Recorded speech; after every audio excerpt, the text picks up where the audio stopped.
All right, we're going to go ahead and get started with our second hashtag Mr.Rogers questions. I do have several that are have been sent in, and I'm actually doing something a little bit different today. I'm actually going live on two different venues, so I'm doing it on Facebook at this camera, and I'm doing it on YouTube on this camera, and so just trying some different things out there. I have noticed something definitely that it seems that my wife's camera is much better than mine.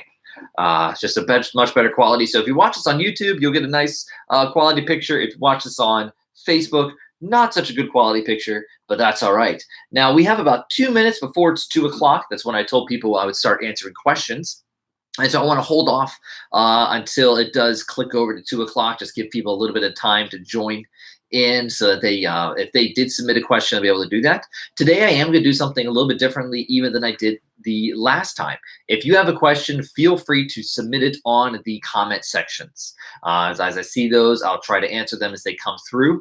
Last time I had you do it, I just said submit the questions beforehand. Now, again, fair warning, as I am the administrator onto this and the one that's able to answer the questions, you can ask any question you want, but that doesn't mean I'll answer it. And if I look at a question that look at a question and be like, you know what, I don't really want that on my feed, I can delete it. Why? Because I'm in charge, and that's the awesome ability that I'm able to have there. All right, so just keep that in mind. Again, feel free to ask any question, personal, economical, religious, political, whatever you want it to be, scripturally based questions. Like I said, I've got a couple, but feel free to submit new ones as this goes on. And like my last one, this will be posted on both the Facebook and YouTube pages that I have there. So again, feel free to check these out as we go through. All right, we have clicked over to 2 o'clock. And so we're going to start off here with a question that was asked right at the end of last week's session that I found was a really good question, but I don't know if it has a good answer. And mainly because the question was, who do I think would be the best president to handle the current situation in America, dealing specifically with the coronavirus? And I thought that was an excellent question. One, just looking at it plays onto the current events that are taking place around us, but also deals with the choice of history, which is something that I love doing. And we will look at that for just a second. And I think it's the reason I said it's a great question, but difficult to answer, is because no other presidency has had to deal with what we're going through right now. Yes, we have had other pandemics. If you think all the way back in 1918, we had what was called the Spanish flu, the H1N1 virus that spread throughout. And actually, for the United States, we lost more soldiers who died to the Spanish flu than we did to actual battle deaths in World War I. And so we had those that we had to deal with. We had SARS that came through. We've dealt with swine flu and different things like that. All these things going through. But even with that, we haven't had the situation that went through specifically with this. And one of the reasons that I say it's so different today is because of the attention that the media has given this. Now, whether they've given it for political reasons or not, massive reasons for the results and the situation that America has faced with this coronavirus is because of the attention the media has given it. And then not just that, but also just the ability, even as late back as when the swine flu came through, people are way, way more connected. They had smartphones back when swine flu and President Obama was in charge, but way more people have them now. Way more people know how to use it, and things are a lot easier to do. And so because of that, results have been different and reactions have been different. So I don't know if, like I said, they've ever faced this just because of the technology and the media ability that we have today. But I did find an article that was put out by Fox News, but it was referencing a what's it called? A study that Johns Hopkins did. And it actually said that the United States was the most prepared country to face the coronavirus, which I thought was fascinating when I read that. Going through there, it talks about several different points that we have, and going through there, and it was fascinating to see that the U.S. was the most prepared. Now, obviously, no country could prepare properly or adequately for this because we had no idea what we were facing. We maybe could have if we'd gotten information a little bit sooner, but it is what it is. And with the situation that we have now and what developed and what came through, I feel that the administration, as best they can, has done their best. But the age-old comment comes to mind that says Plan A never makes it past first contact with the enemy. So regardless of how well any nation would have come and prepared for this outbreak, there's no way they could have known what they needed to do or how quickly things could have happened with things taking place there. We got a question on the Facebook page from one of my students. Says they want to know why competition had to be canceled. And so for those that are on here who don't know that, our school, Keystone Christian Academy, is part of the AACS competition, and our regional competition of ODAX, Old Dominion Association of Church Schools. We had to cancel our ODAX competitions, and it is something that we did not do lightly. I know how much work and effort a lot of the students put in for many, many months leading up to this, and I'm very disappointed, very saddened that we had to cancel that competition. But it's a competition that draws several hundred people into one area, one place there. And because of that, there's no way we could have met the social distancing requirements, the self-quarantining, different things there. It just wasn't doable. So we had to cancel it because when the governor closes school for the rest of the school year, there's no way for us to be able to enter in and then be able to do that. I had another question submitted by a student, and this one I really appreciate. This is one of the main reasons I started the hashtag Ask Pastor Rogers, was when students would go through and they'd be studying their Bible, or they'd be doing their devotions, or in a sermon, or a Bible lesson, or a Bible class, something like that. You have questions. Those just naturally come up. And I wanted to offer a venue to my students where they would be able to ask a question, and they would be able to ask the question privately. The way I would do this if we were in school is they would write it on a piece of paper and pass it forward, and I would never tell anybody who asked the question. So they could get their biblical questions answered, but they weren't embarrassed or afraid that they would be mocked or ridiculed for that. And so this question was, if when God says, children, obey your parents, does that also extend to adults? And I thought that was a really good question. I was excited to see that the students thinking about these kind of things. And for that is a yes and a no. Obviously, on the very basic level, when God says children obey your parents, it's talking about the younger children there, the ones that are still in home, different things like that. But once you get to adulthood, what are your responsibilities with your parents?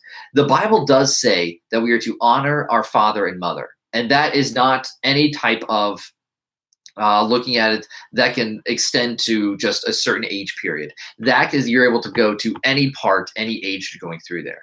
Once you are an adult, God does expect you to make your own decisions. God expects you to make the choices that are honoring to Him and biblically based. But your parents also are part of the equation. No matter how old you are, we should be living a life that is God honoring and that will honor our parents. But at the end of the day, once you are an adult, especially once you move out of your house and you are an adult, you are expected to make the choices that God wants you to make. And there are times where you may have to look and say, this is my family, this is what I believe the Lord is having me to do, and you make those decisions. It's my opinion that if you are an adult, 18, 21 years older, things like that, but you are still living at home, you still have much more of a responsibility to obey and honor your parents than even an adult that is 18 or 21 that's living on their own. Because if you're living under their house, living under the roof, it's their house, their rules. And so there's some things that you have. So good question. I had another question that was submitted. This one was I was excited about because it dealt with my love for history.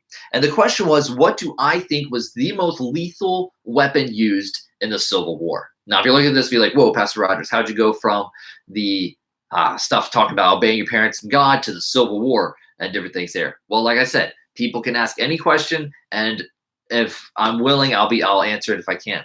And this one, it's actually pretty simple when you think about it. And that would be the most lethal was the rifle. All right. The most amount of battle deaths would result from being shot from a rifle. Many times, though, musket, I'm going to kind of lump that underneath the idea of the rifle, even though a rifle and a musket are different, different weapons there. I could go further into that. But they are able to do that. And yes, you are still able to submit questions. Feel free to do so. And so The rifle would have been the one that gave the most battle damages there. Battle deaths, let me say it that way. You also have the repeating rifles that were available. If you were in any type of horse cavalry unit, you would have the revolver that was made specifically for them. But you also have to think about the Napoleon cannons, and that's what they call it. They're called a Napoleon. They shot a 12-pound cannonball. To help you understand that, if you have ever picked up a shot put, those weigh generally between 6 and 9 pounds, depending on what size you get there. So heavier than a shot put being fired. A lot of damages and a lot of deaths were caused by that. But interestingly, more people died from disease and different, basically bad medical practices in the Civil War than died from battle damages. Somebody else asked a question that if this was our situation here in America, if this was to continue, then how would the United States continue with this? And I have somebody asked a question here that's going through there, and so I want to answer them real quick. But they go through, and how would if we've been in this for about 2 weeks now, where we've had self quarantine, different things like that, social distancing. If we go for 40 weeks, what is the United States going to look like? What's that going to happen to us?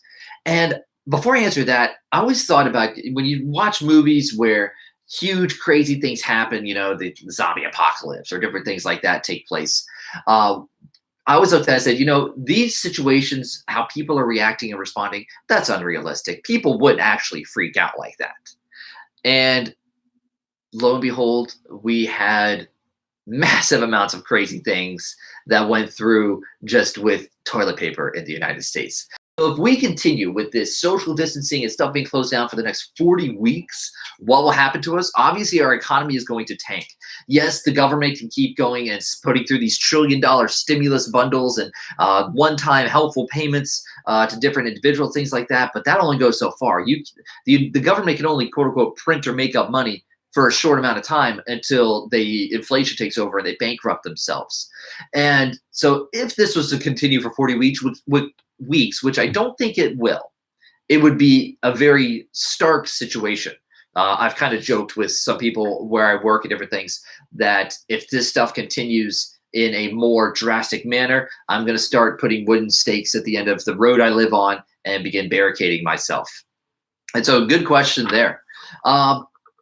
Another question was, what is my favorite board game? Again, able to ask the personal question they like.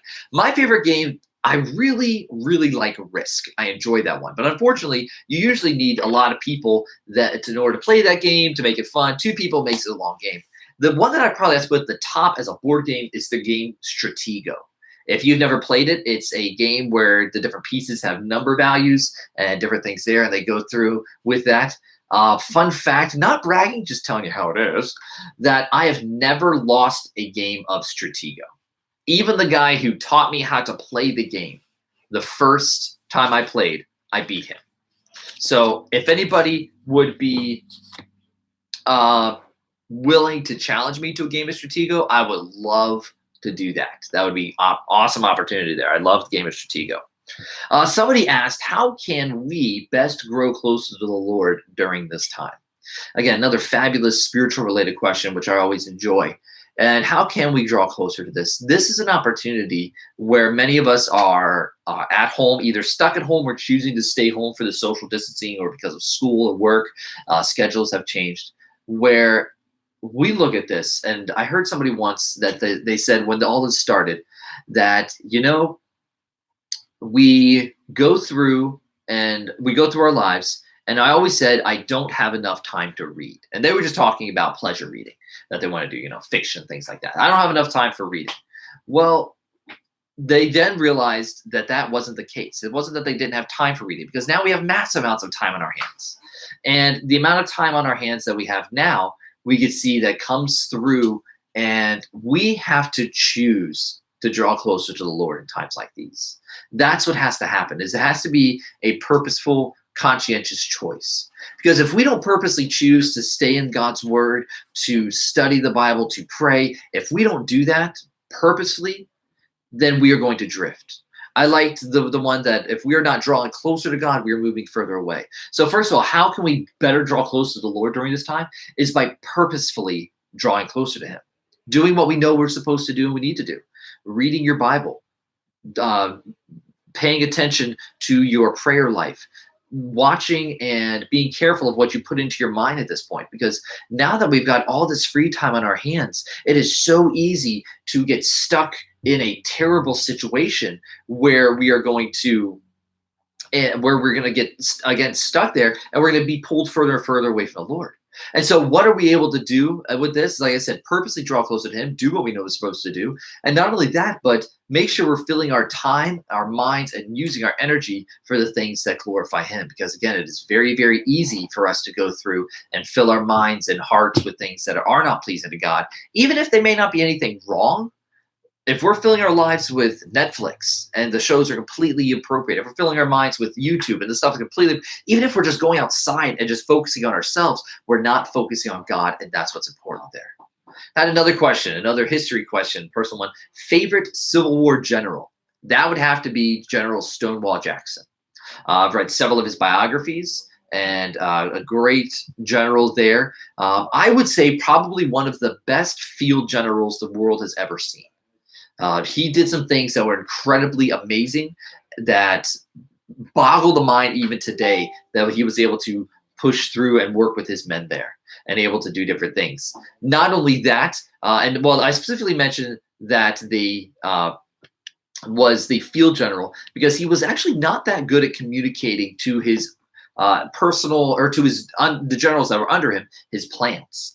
And because of that, he went through and a lot of, not damage was done, but he would not have been able to lead a full country battle or armies, things like that, similar to Stonewall Jackson, or sorry, similar to Robert E. Lee. So one of the best field generals I believe the world's ever seen. Let's see. Another one. Do you like not coming to school? I guess they mean, do I enjoy not being able to come to school? No, it's boring. All right. I am an extrovert. I've said this to many people, and you'll probably hear me or say this before, but I'm similar to Ariel on The Little Mermaid when she's like, I want to be where the people are. I mean, there's some teachers that are introverts, and they're like, hey, let me get my work, let me send it out to the students, and we're good to go. Not me. I miss you guys. Students that aren't here, regular interaction with people, it's terrible. I mean, I miss it. I really do. And not only that, but I would often joke with some of the other teachers that school would be so much easier if it wasn't for the students. Let me tell you, I found this week with not having students, school is so much harder. It'd be so much easier if you guys were able to just come in, sit in the classrooms, and we would do the work and we would grade it and we would move on. And so it's just pretty difficult to do that way. So no, I don't enjoy this at all. All right, I've got one other question that the person asked, and this was an adult. I just want to preface that. I'm not going to say who it was, but it says, what do you do if you have gastrointestinal issues on your first date? Be very, very careful because it might just be your last. All right, so that's what I have there today. I hope you guys enjoyed it. A little bit shorter than last time, but I hope it was profitable. If you have questions that you think of shortly hereafter, feel free to send those to me, and we will do this again next Friday at 2 o'clock. I hope you guys have a good day. Have a good weekend. Stay safe.